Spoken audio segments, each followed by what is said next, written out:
Status Markers, a primate's guide to displaying value. Before we begin, an important disclaimer is in order. This chapter is written in an ironic style and deliberately exaggerates many patterns of human behavior. The goal is not to mock specific individuals, but rather to take a step back and examine the mechanisms that, to one degree or another, exist in almost everyone. Chapter 1: The Great Race for Human Significance. Why simply being human is never enough. Imagine a tragedy on a cosmic scale. A human being is born. They breathe, eat, sleep, and exist. Mission accomplished, it would seem. Not quite. Just a few years later, society delivers an unfortunate piece of news. Simply being human isn't enough. You have to be somebody. From that moment on begins an endless marathon to gather evidence of one's own importance. It's not enough to be healthy. You have to be athletic. It's not enough to be intelligent. People have to notice. It's not enough to have a job. It has to sound impressive. It's not enough to drink coffee. The cup must inform everyone around you that you possess a rich inner life and an excellent credit score. Modern humans seem to spend their entire lives interviewing for an imaginary committee that never actually existed, yet somehow evaluates them every single day. What kind of car do you drive? Where do you vacation? What do you do? How many followers do you have? What watch are you wearing? Which phone is that? The funniest part is that every time you clear one milestone, you discover it was merely the tutorial level. The real race begins afterward. You get promoted, now you need a more expensive car. You buy an expensive car, now you'd better live in a neighborhood where it doesn't look cheap. You move into an upscale neighborhood, soon you'll meet people who make you feel poor all over again. Welcome to a game where the finish line is moved just a little farther away every time you approach it. Perhaps the most amusing part is that most people participate without ever asking who actually fired the starting gun. Viewed from a distance, humanity resembles an enormous line of people holding signs that read, "Please, just tell me I'm good enough." And the most interesting part, no one can ever say it once and for all, because value built entirely on comparison with others is never stable. That is why simply existing rarely feels sufficient. Existence needs opening credits, awards, prestigious logos, certificates, impressive job titles, and preferably a blue verification checkmark beside your name. It keeps the inner primate calm, at least until the next update to the social ladder. Status as an ancient instinct. Modern humans like to think of themselves as perfectly rational creatures, yet some of their habits look remarkably familiar. A peacock spreads its tail, a stag grows enormous antlers, a lion roars, a gorilla beats its chest, a human buys a watch that costs as much as a small car. Evolution certainly has a sense of humor. Of course, the watch itself doesn't make anyone stronger. That isn't its purpose. Its real job is to communicate something far more important. Look at me. I'm doing well, perhaps even better than you.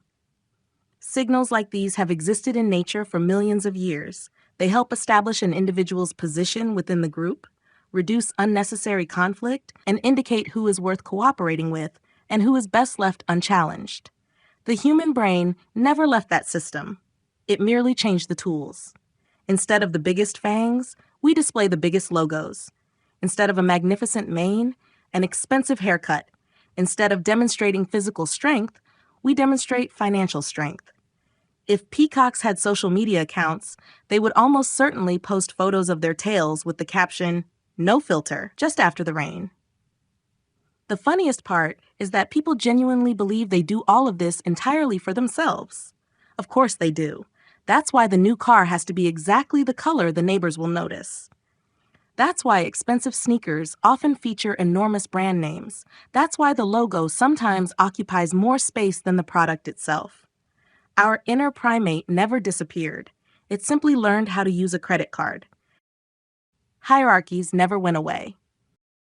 We can tell ourselves all we like that modern society has become free, equal, and progressive, but place a handful of people in the same room, and the brain almost instantly begins constructing an invisible ladder. Who's the most successful? Who's the most influential? Who gets listened to the most? Who has the most money? Who appears the most confident? The process happens so quickly that most people never notice it. The irony is that hierarchies used to be relatively simple. The strongest individual led the group. Today, things are far more entertaining. In one company, status belongs to the person driving the luxury car. In another, it's the one wearing sneakers while insisting money means absolutely nothing. In a third, respect belongs to the person with the most academic publications. In a fourth, it's the influencer with millions of followers who faithfully watch them eat breakfast every morning. The rules change. The mechanism does not. Every group invents its own symbols of success, after which its members compete with remarkable enthusiasm over precisely those symbols. The result is a peculiar Olympic Games devoted entirely to proving that you belong at the correct level of the correct ladder. And if you step back and observe the whole spectacle, an interesting question emerges. Perhaps humanity never escaped the struggle for rank within the tribe. Perhaps the tribe simply learned how to use the internet, mortgages, designer clothing, and PowerPoint presentations. Suddenly, many of modern society's peculiarities make a great deal more sense. We never stopped competing for position among other people. We merely made the competition far more expensive, more technological, and considerably more stylish.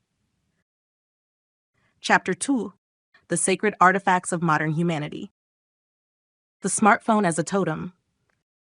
When archaeologists of the future excavate the remains of our civilization, they will probably conclude that the primary religious artifact of the 21st century was a rectangle made of glass and metal. People woke up with it. They fell asleep with it. They checked it every few minutes. They experienced genuine panic if they couldn't find it for more than 30 seconds. For many people, the smartphone has long since ceased to be a communication device. It has become an extension of the self. Imagine two situations. In the first, someone says, "My phone costs 200 euros. In the second, "I have the latest flagship model." Both statements serve roughly the same purpose. They communicate less about the device's technical specifications than about the owner's presumed place on the social ladder. It's amusing to watch someone use a state-of-the-art smartphone for only three things: messaging, watching short videos, and checking the weather, while sincerely believing they absolutely need a processor powerful enough to run a space program. Sometimes it feels as though people don't buy a new phone for themselves at all. They buy it for those 5 seconds when someone asks, "Oh, is that the new model?" And suddenly their expression becomes just a little more relaxed. The social totem has been successfully upgraded. The car as a portable throne. The automobile was invented as a means of transportation. Humanity listened carefully to that idea and decided to use it for something entirely different. Today, a car often says more about its owner than the owner does. Some cars seem to shout, "I'm successful." Others quietly whisper, "I'm practical." Still others proudly declare, "I'm so wealthy that I can afford not to advertise my wealth." The result is a remarkable situation. Two cars may be traveling at exactly 60 kilometers per hour, sitting in the very same traffic jam and waiting at the very same red light. Yet one is considered a symbol of success, while the other inspires sympathy. The funniest part is how selectively status operates inside a traffic jam. The person in the luxury car isn't moving. The person in the old sedan isn't moving either. Over the past 10 minutes, both have traveled precisely the same distance. Yet the inner primate continues nodding approvingly to itself, "Yes, but I'm sitting in traffic much more successfully." Sometimes it seems that the automobile has become nothing less than a portable throne from which people display their position in the social hierarchy every single day. Watches, sneakers, and other talismans of success. Take a close look at modern humans and you'll notice something peculiar. They constantly wear objects designed to communicate something important to everyone around them. A watch, sneakers, glasses, a belt, a handbag, headphones. Each becomes a small symbol intended to create the right impression. Curiously, the practical function of many of these objects has long since become secondary. A watch tells the time, although a smartphone does that faster. Sneakers are meant for walking, yet some models look as though their primary purpose is never to touch the ground, lest they lose their collector's value. The result is a genuine collection of modern talismans. Once upon a time, People wore charms to protect themselves from evil spirits. Today, some wear particular brands to protect themselves from an even more frightening thought. What if someone decides, I'm not successful enough? The most interesting part is that other people usually don't notice any of it. But the inner primate doesn't need an audience. Simply owning the right object is enough. It feels slightly higher on the imaginary hierarchy. Why a logo costs more than the fabric. There is an almost magical phenomenon in the modern economy. Take two identical t-shirts, the same cotton, the same thread, the same cut. Now sew a small designer logo onto one of them. Congratulations, the price has just multiplied. The most remarkable part is that the cotton hasn't become softer, the stitching hasn't become stronger, the air inside the fabric hasn't acquired a premium composition. Only the meaning of the object has changed. The customer is no longer buying clothing. They're buying the right to communicate something about themselves. The logo becomes a kind of social credential. It says, I can afford this. Sometimes it feels as though the fabric is included for free, while the money is charged entirely for the privilege of walking around as a living billboard. Corporate executives must still look upon this phenomenon with admiration. Business history contains very few examples of customers willingly paying extra for the privilege of advertising the manufacturer themselves. And somehow, it actually works. The bigger the logo, the less you have to explain your status with words. The writing across your chest does the talking for you. Very convenient, especially when your self-esteem runs out of battery faster than the flagship smartphone you're carrying. Chapter 3. The Economy of Showing Off. Buying something more expensive than you need. Humanity has accomplished many extraordinary things. It split the atom, it traveled into space, it created artificial intelligence. Yet perhaps its most mysterious achievement is convincing itself that an object automatically becomes better simply because it costs more. Imagine an ordinary kettle. It boils water. Now imagine a kettle that costs 10 times as much. It also boils water. But it does so with such remarkable dignity that its owner suddenly finds it much easier to look down on the neighbor's kettle. At some point, price stops reflecting a product's usefulness and begins reflecting the usefulness of the story its owner can tell about it. This is just a pen, and this is a 500 euro pen.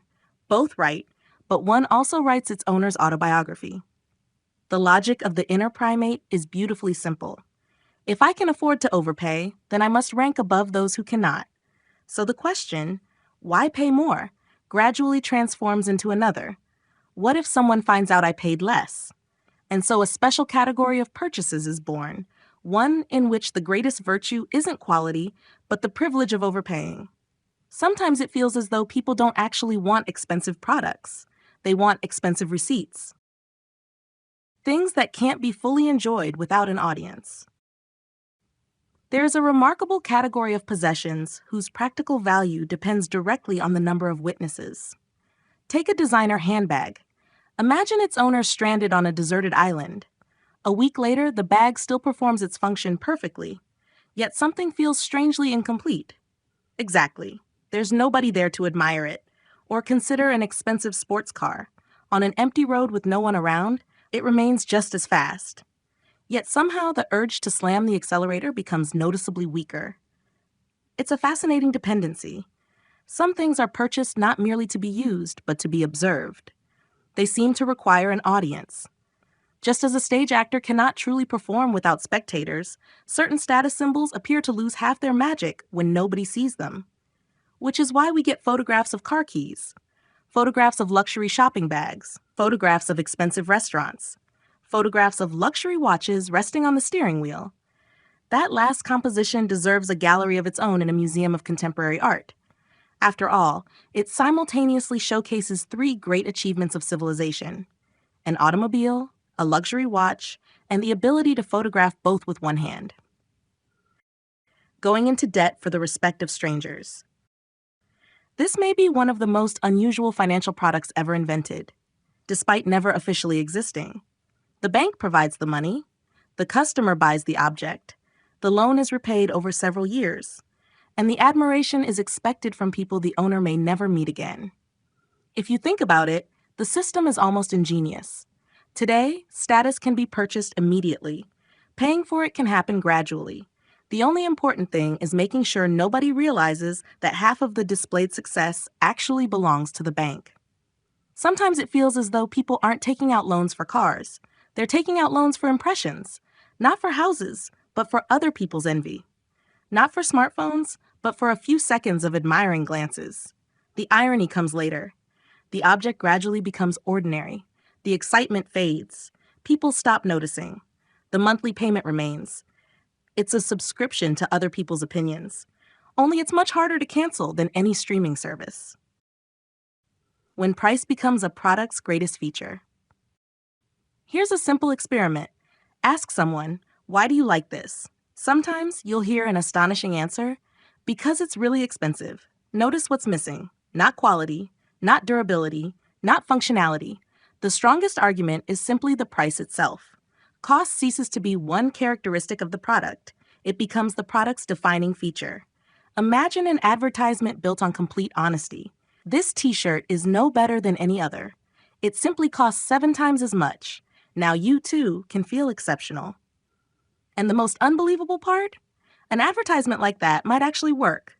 Because in the economy of showing off, price functions as a filter. It separates those who can from those who can't. The higher the price, the stronger the feeling of exclusivity. Sometimes it seems as though certain products are deliberately made more expensive simply to reduce the number of people who can buy them. After all, once everyone can own something, it loses its most important function, distinguishing one person from another. That is the paradox of the modern marketplace. The less a price makes sense from a practical standpoint, the more valuable it becomes as a status signal. Eventually, people stop buying the object itself. They buy the ability to say, without speaking a single word, "I can afford to be irrational." And strangely enough, that irrationality often turns out to be the most expensive product of all. Chapter 4. Social Media, the Digital Peacock Tale. Likes as proof of existence. There was a time when people knew they'd had a good day simply because it felt good. Today, things are a little more complicated. First, you take a photo. Then you choose a filter. You write a caption that looks spontaneous after 20 minutes of editing. You post it. And only then does the most important part begin, watching the numbers. 5 likes, 20, 50, 100. Each new notification seems to whisper, "Yes, you exist. People noticed you." It's a remarkable feature of modern psychology. An hour earlier, someone was perfectly happy with their walk. But the post somehow receives fewer reactions than usual. And suddenly the mood changes. The walk itself hasn't changed. The sun hasn't disappeared. The air hasn't become any worse. The only thing that changed was the number of strangers tapping a screen. The funniest part is that a like means almost nothing. It could mean, "I liked this." "I tapped by accident." "I was scrolling too fast." "I didn't even understand what I was looking at." But the human brain loves simple interpretations. Lots of likes? I must be interesting. Very few likes? There must be something wrong with me. And so an ordinary button gradually becomes the digital equivalent of an approving nod from the entire tribe. The inner primate happily begins measuring its own worth in little hearts. The carefully staged spontaneous life. Social media has given humanity an extraordinary new art form. Carefully staged spontaneity, a photograph in which someone appears not to be posing after 27 takes. A picture of a desk where the laptop, coffee cup, and book just happen to lie at the perfect angle. What an incredible coincidence. Especially considering the spoon was repositioned 4 times. An entire aesthetic has emerged around meticulously crafted naturalness. Messy hair takes an hour to style. A casual outfit is planned in advance. A thoughtful glance out the window appears only after the photographer says, "Ready." Sometimes it seems people are living 2 lives at once. One they actually experience, the other they direct. Reality itself begins to feel like raw material for future content. Dinner stops being dinner. It becomes a potential post. A vacation becomes future stories. Meeting friends becomes material for a carefully curated gallery. The greatest paradox is that everyone knows this performance exists. Everyone knows the photos are selected. The bad shots are deleted. Life is presented selectively. And yet, every time we open another feed, the brain still compares our ordinary reality with someone else's carefully edited movie. A vacation without photos doesn't count. People once traveled simply to get away from everyday life. Now, it sometimes feels as though the primary purpose of a vacation is to collect enough visual evidence that it happened. Imagine a terrible situation. Someone spends 2 wonderful weeks by the sea. They relax completely, recharge, create unforgettable memories, but they don't take a single photograph. This raises an almost philosophical question. Did the vacation happen at all? Modern tourists are often capable of spending more time searching for the perfect angle than actually looking at the landscape itself. A sunset lasts about 15 minutes. The first 10 are spent choosing a filter. Sometimes it seems people visit famous landmarks for the sole purpose of turning their backs on them as quickly as possible to take a selfie. The attraction unexpectedly becomes the background. The main exhibit is the visitor. It's especially amusing to watch groups who take a few pictures, put their phones away, and immediately leave, as though the location had fulfilled its only purpose, confirming that they had been there. Perhaps one day travel companies will introduce a new vacation package. No waiting in line, no guided tours, only the best photo spots. And honestly, it would probably sell extremely well. Algorithms that cultivate vanity. People often assume that social media simply shows us what interests us. In reality, something even more interesting is happening. The platforms gradually learn what keeps people coming back. It turns out that other people's attention is one of the most effective forms of bait ever discovered.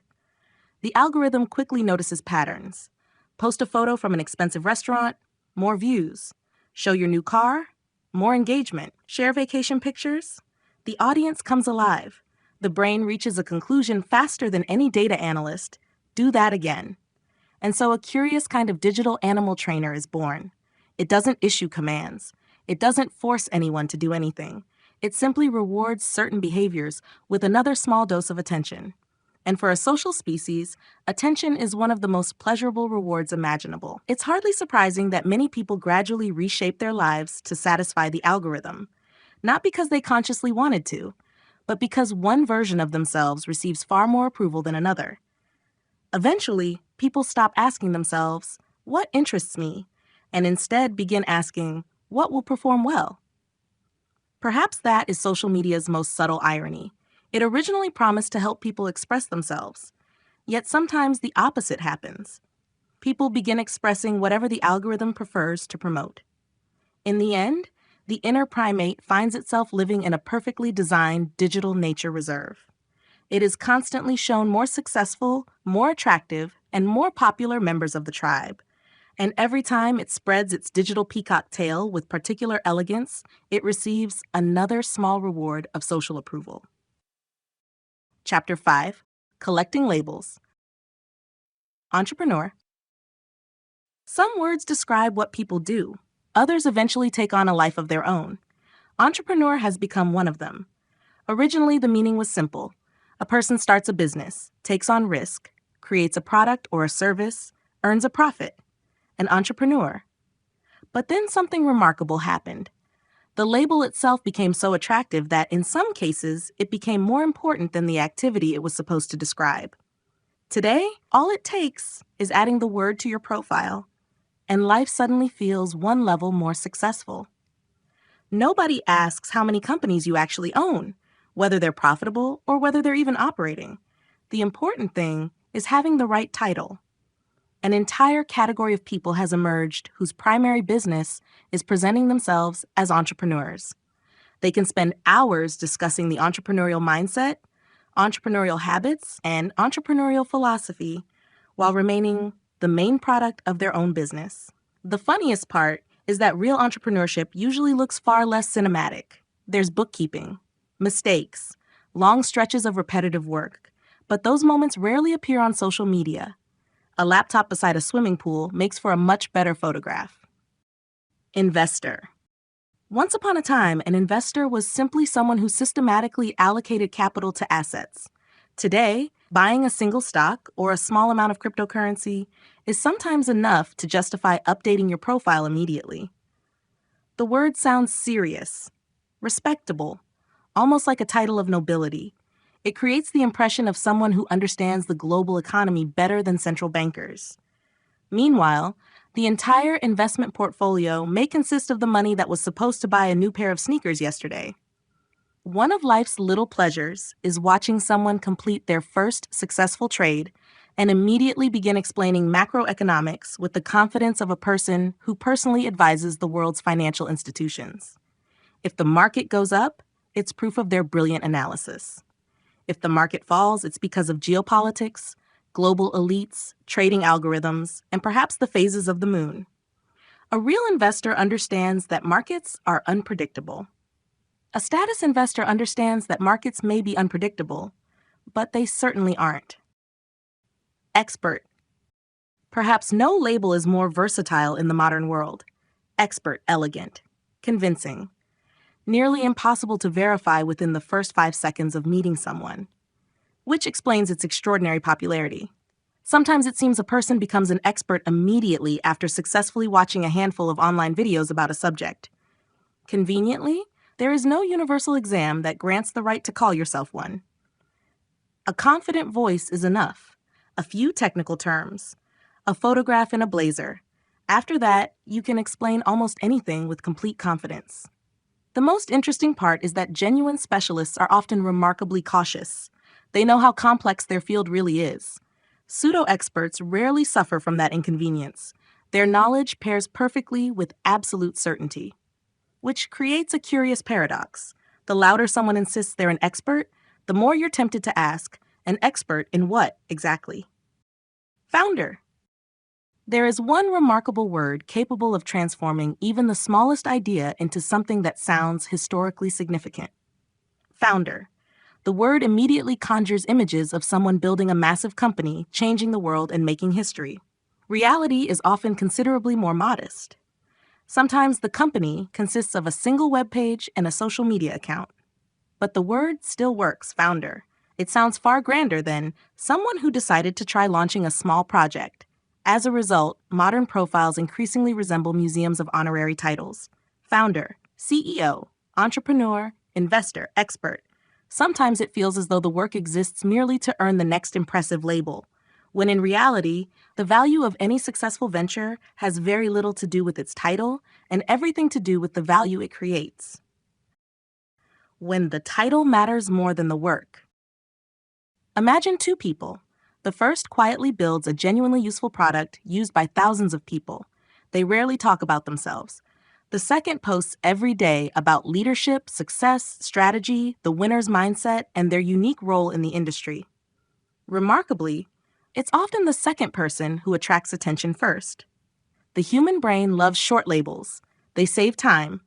Instead of figuring out what someone has actually accomplished, it's much easier to attach a title. CEO, founder, expert, investor. Once the label is in place, it feels as though everything important has already been explained, even though a job title often says very little about someone's actual contribution. You can be the CEO of a company with one employee. You can be the founder of a project that never generated a single dollar. You can call yourself an expert without ever creating anything of real value. And the opposite is equally true. Someone may spend decades doing meaningful work without worrying much about impressive titles. But the inner primate finds beautiful labels difficult to resist. They simplify social navigation instantly, which is why people continue collecting titles with almost the same enthusiasm they once reserved for collecting status symbols. Only now, instead of displaying the contents of a wallet, they display the contents of a profile bio. After all, a handful of impressive words takes up very little space, yet can dramatically increase the feeling of one's own importance.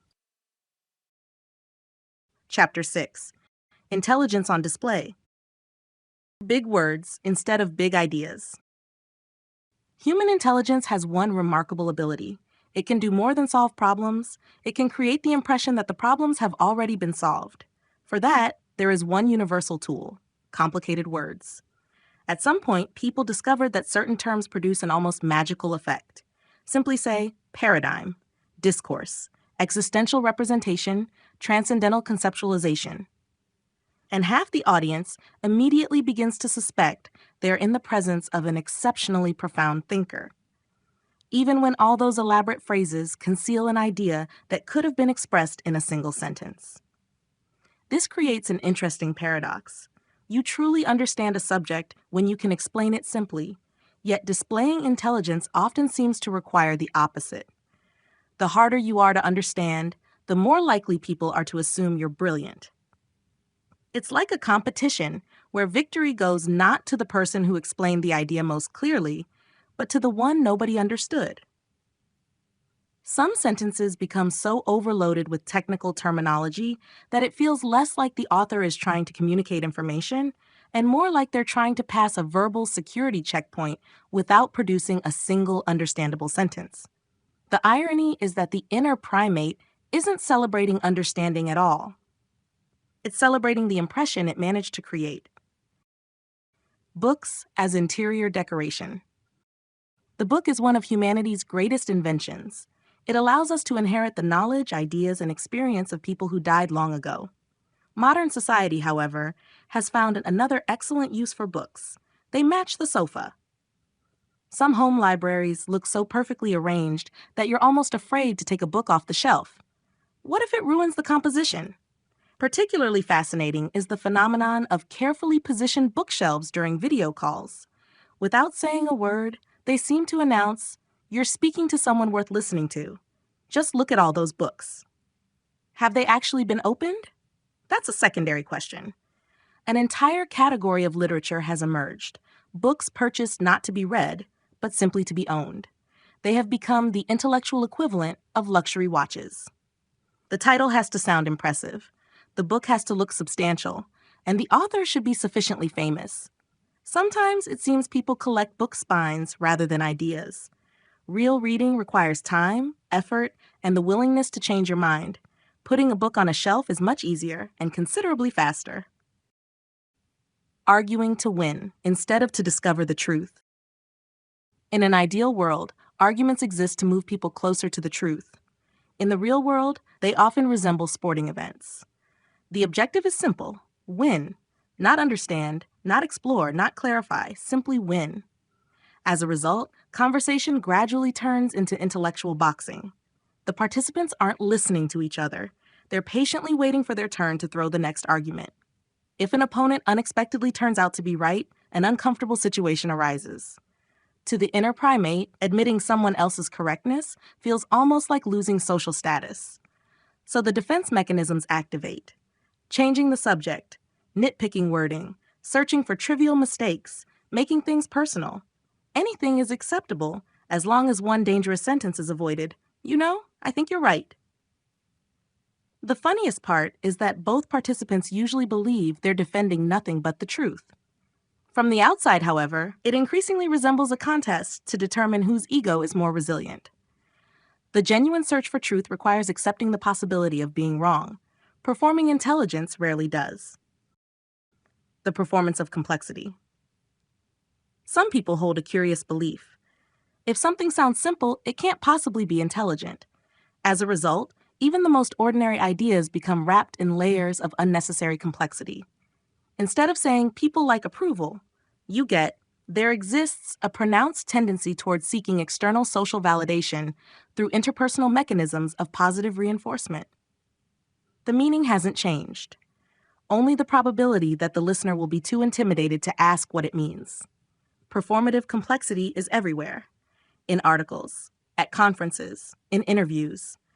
Sometimes it feels as though certain texts are deliberately written to be impossible to understand on the first reading. Otherwise, how would people know the author is exceptionally intelligent? A genuine expert usually moves in the opposite direction. After years of working with a subject, they've learned to separate what's essential from what's merely complicated. So they explain things clearly, briefly, simply. Someone trying to impress others with their intelligence often does exactly the reverse. They complicate, add more terminology, lengthen every sentence, create an illusion of depth where a handful of ordinary words would have been enough. The result is rather amusing. The better someone understands a subject, the more simply they can talk about it. the more desperately someone wants to appear intelligent, the greater the chance that after 5 minutes, nobody has the slightest idea what they're talking about anymore. Perhaps that's why one of the most underrated forms of intellectual mastery is the ability to explain something so clearly that it no longer seems complicated at all. But to the inner primate, that strategy feels dangerously risky. What if people decide that if the explanation is easy to understand, then the person giving it can't be very intelligent? Chapter 7: Consuming the Right Opinions. Morality as Social Currency.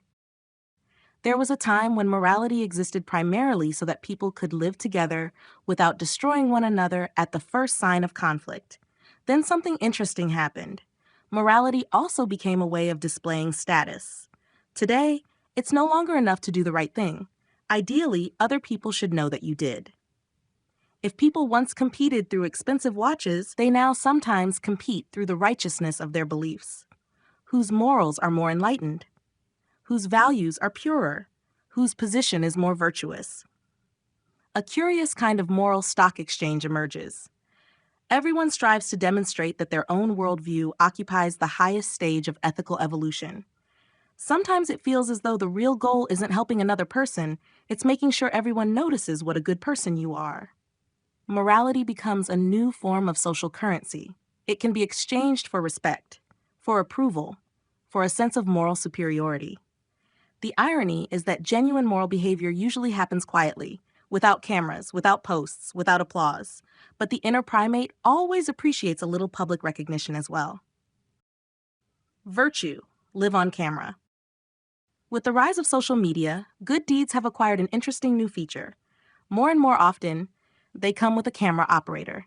Today, helping someone sometimes begins not with the question, "What happened?" but with the thought, "I hope someone's filming this." Of course, not everyone who shares a good deed publicly is seeking admiration. Sometimes it genuinely inspires others. But another phenomenon exists as well. Gradually, the action itself becomes secondary. Its presentation becomes the main event. Virtue turns into a carefully produced performance. Every act of kindness comes with the perfect camera angle, emotional background music, a heartfelt caption, and naturally, a comment section where viewers can confirm that the author is indeed a wonderful human being. Sometimes it seems people collect not good deeds, but evidence of their own goodness. If nobody witnessed the act, the inner primate begins to wonder, was I really that good? Outrage on schedule. Modern humans possess an extraordinary ability. They can care deeply about an issue for exactly as long as it remains in their newsfeed. A major story appears. Everyone expresses outrage. A week later, the algorithms move on to something else. Public attention follows immediately behind. The result is a peculiar calendar of collective emotions. Today, we're expected to condemn one thing. Tomorrow, something else. The day after that, most people barely remember what everyone was passionately discussing a week earlier. It's especially fascinating to watch people check the social climate before deciding what they themselves think. First, they need to determine what's considered the correct opinion today. Then they choose the appropriate language. Only then can they become sincerely outraged. If a topic generates attention, lengthy posts appear. Once the attention fades, moral outrage mysteriously disappears as well, as though the public conscience itself operates on an algorithmic subscription. When opinions become fashion accessories. Once clothing, luxury cars, and expensive watches are no longer enough to distinguish someone, another status symbol enters the game: personal opinions. They no longer exist solely to help us understand the world. They become part of an identity. Like a hairstyle, like designer shoes, like the latest smartphone, people now curate their beliefs with the same care they once devoted to choosing a necktie. It's no longer enough to have opinions. They have to look right. Some beliefs become the equivalent of seasonal fashion collections. One set of ideas is fashionable this year. A different set becomes fashionable the next. And part of the audience updates its worldview with astonishing speed, keeping perfect pace with changing social trends. The funniest part is that opinions gradually begin serving as social signals. They tell other people, "I belong to this group," or "I'm one of you." At that point, the search for truth quietly moves into the background. Displaying group membership becomes far more important. After all, the inner primate doesn't merely want to have opinions, it wants other people to recognize that they're the right opinions. And so beliefs become just another accessory. Only now they're worn not on the wrist or across the chest, but in profile bios, comment sections, and public statements. If people were once judged by the clothes they wore, today they're increasingly judged by the carefully curated collection of approved opinions they choose to display. Chapter 8: Anti-Status as the New Status. Minimalism for the wealthy. There is one luxury you can't afford until you've already bought everything else. It's called minimalism. True minimalism was once a simple idea. Don't surround yourself with unnecessary possessions. Live intentionally. Use only what you genuinely need. Then the marketplace looked at that philosophy and said, "Brilliant idea. Let's make it expensive." And so a new kind of minimalism was born, one that costs considerably more than ordinary living. White walls, designer furniture, one chair, but one that costs as much as 20 ordinary chairs. A plain t-shirt, but from an exclusive luxury brand. An empty room, inside a multi-million-dollar apartment. The result is a remarkable paradox. Sometimes it takes a great deal of money to look like someone who needs very little. Little by little, minimalism stopped being a rejection of status signaling. It became a status signal itself. Now people display not how much they own, but their ability to own less, which, ironically enough, often requires a certain level of wealth. I don't need anything, except an expensive camera to prove it. The modern ascetic differs from the ancient one in one fascinating respect. The ancient ascetic owned very little. The modern ascetic owns very little within the frame. Outside the photograph, there may be professional lighting, a camera that costs as much as a small car, a powerful computer for editing, several expensive lenses, and someone hired to film the whole thing. Yet the caption beneath the post reads, "Happiness isn't found in possessions." Perfect, especially if it's filmed in 8K resolution. Sometimes it feels as though rejecting materialism requires remarkably sophisticated marketing. Paradoxically, the more passionately someone insists they don't need anything, the more effort they sometimes invest in demonstrating that fact. It becomes an almost philosophical challenge. How do you convince everyone that you don't care what anyone thinks? Naturally, by telling everyone. Performative simplicity. There is simplicity that arises naturally, and then there is simplicity carefully designed by an entire team of professionals. At first glance, they look identical, only at first glance. Real simplicity requires no explanation. Performative simplicity almost always comes with an explanation of how far above the meaningless status race its owner has risen. "I just don't understand people who buy expensive things," says the person wearing a handmade designer linen shirt. "Brands don't matter to me at all." They add while sitting in a cafe where breakfast costs about as much as a week's worth of groceries. It's a wonderfully subtle form of status signaling. Once upon a time, people displayed wealth through excess. Today, they can display it through their ability to reject excess. The most interesting part is that everyone recognizes the signal. It simply sounds different now. Not, "Look how much I own," but "Look how far above the need to show it I am." Even though the showing itself never disappeared, it merely became considerably more elegant. The rebellion that became a brand history is full of movements that began as protests against the system. Then something almost inevitable happened. The system started selling the symbols of the protest: rebellious t-shirts, anti-establishment sneakers, consumerism-critical merchandise, luxury fashion collections inspired by rejecting luxury.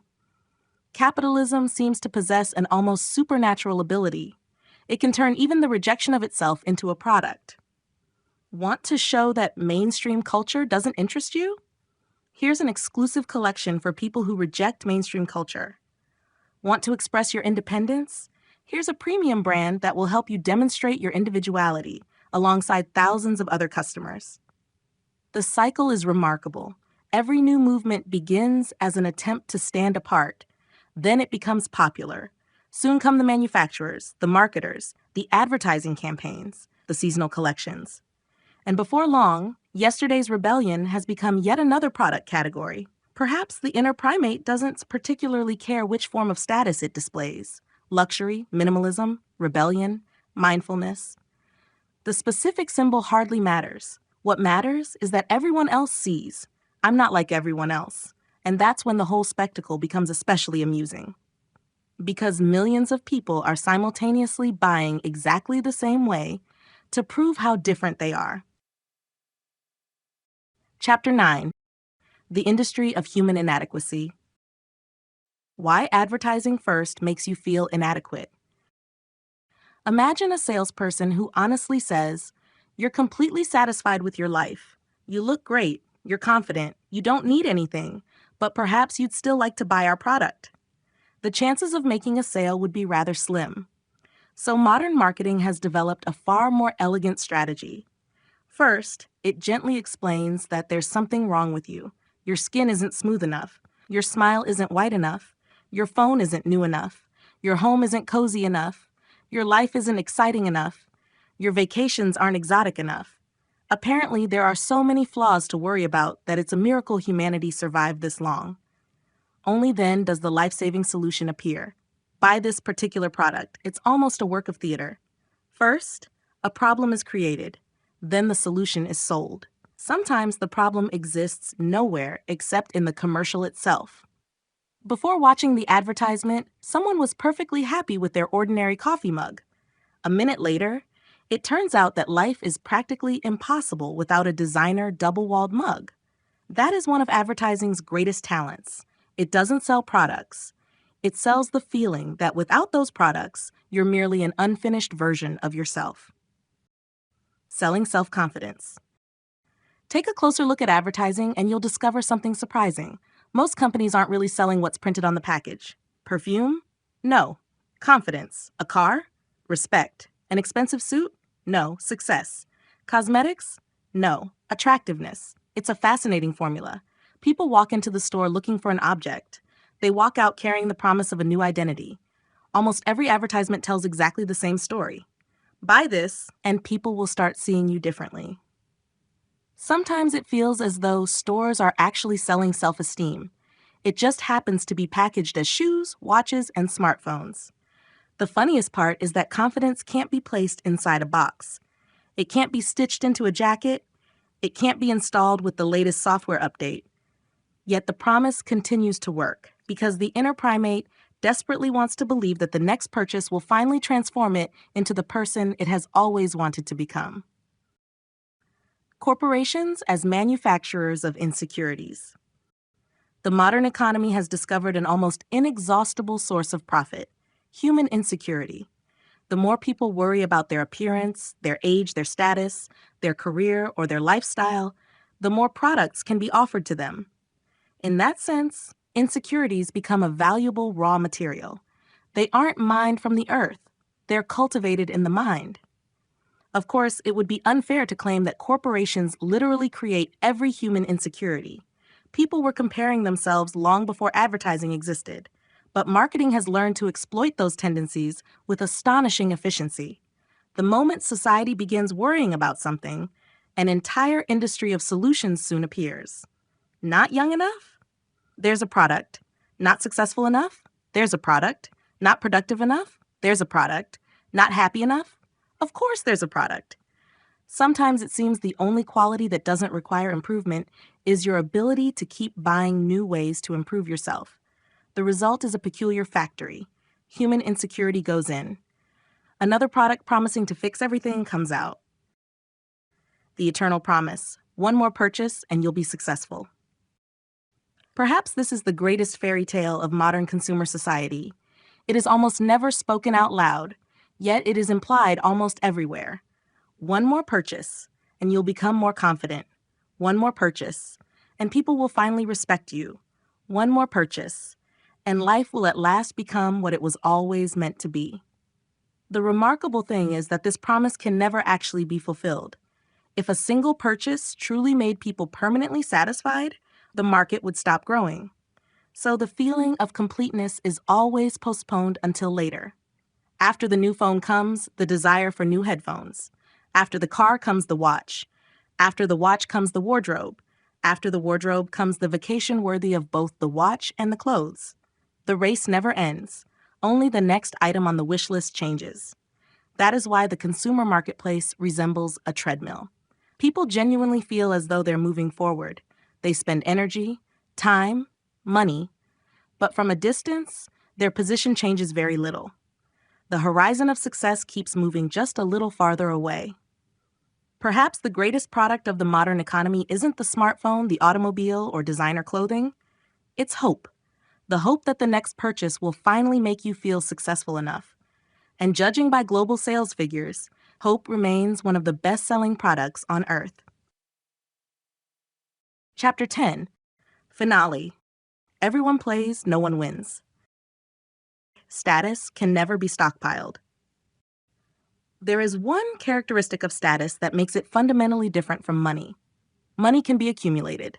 Status almost never can. You can buy an expensive car. A year later, a newer model appears. You can move to an exclusive neighborhood, then discover there's an even more exclusive one. You can become a CEO. There will always be a larger company. Status is like chasing the horizon. It always seems just within reach. Yet every step you take pushes it a little farther away. The funniest part is that people rarely notice the moment when yesterday's dream becomes today's ordinary reality. Once, owning the latest smartphone felt like an extraordinary achievement. A few months later, it's simply a phone. Once, owning your own apartment felt like the pinnacle of success. Soon afterward, you begin wishing it were larger, preferably with a better view. The inner primate possesses a remarkable ability. It adapts astonishingly quickly to new circumstances, which means status never truly accumulates. It continually resets, and the race begins again. There is always someone higher. No matter how successful someone becomes, one rule remains almost impossible to escape. There will always be someone richer, smarter, more attractive, more famous, more influential. Even the richest person alive today isn't the richest person in history. Even the greatest athlete knows that someday another record will be broken. Even the most famous celebrity eventually discovers that the public's attention has moved on to someone else. If your self-worth depends entirely on comparison, you end up in an almost unwinnable situation. Every victory is temporary. Every achievement lasts only until the next competitor arrives. It's like a race where first place is constantly rewritten during the award ceremony itself. Perhaps the greatest irony is watching people desperately trying to impress others who are, at that very moment, desperately trying to impress someone else. It becomes an endless chain. Everyone is looking upward. Almost nobody notices that someone below is looking up at them in exactly the same way. The most expensive thing of all, other people's approval. Looking back over everything we've discussed, an interesting pattern begins to emerge. Cars, clothes, watches, phones, job titles, followers, opinions, they all turn out to be different ways of purchasing exactly the same thing. Other people's approval. Ironically, it's probably the only thing that cannot actually be bought. You can buy an object. You cannot buy genuine respect. You can purchase a luxury car. You cannot force people to admire its owner. You can accumulate millions of followers. You cannot guarantee that even a fraction of them truly like you. It's a fascinating economy. People spend real money. In return, they receive only the possibility of other people's approval. Only the possibility. Because there are never any guarantees. The greatest paradox is that the very people whose approval we seek are usually doing exactly the same thing. They too are trying to impress someone else. They too wonder whether they appear successful enough. The result is millions of people simultaneously asking one another for something that nobody possesses in unlimited supply. Can you leave the game without turning that into another status symbol? After everything we've explored, one obvious question naturally arises. Wouldn't it be easier simply to stop playing? At first, the answer seems obvious. But once again, the inner primate proves surprisingly clever. Very quickly, rejecting status itself can become a new form of status. Some people become proud of not seeking recognition. They showcase their independence. They explain how completely free they are from other people's opinions. And little by little, they build an entirely new identity around precisely that idea. It's a fascinating trap. You can compete through wealth, through intelligence, through morality, through minimalism, or you can compete over who participates the least in the competition. Perhaps it's impossible to leave the game entirely. After all, human beings are social creatures. It's perfectly natural to notice where we stand in relation to others. The problem isn't that status exists. The problem begins when status becomes the primary measure of your own worth. Perhaps the funniest thought in this entire book is this. While some people buy luxury cars, others buy minimalism, others buy the right opinions, and still others collect impressive titles for their profile bios, the inner primate remains wonderfully consistent. It doesn't particularly care what it's showing off. It only cares that someone is watching. And every so often, we're left with one very simple question. Do I genuinely want this? Or has my inner primate simply decided to show off to the tribe once again? If that question made you smile, then this book has already served at least one practical purpose. And perhaps best of all, it was completely free.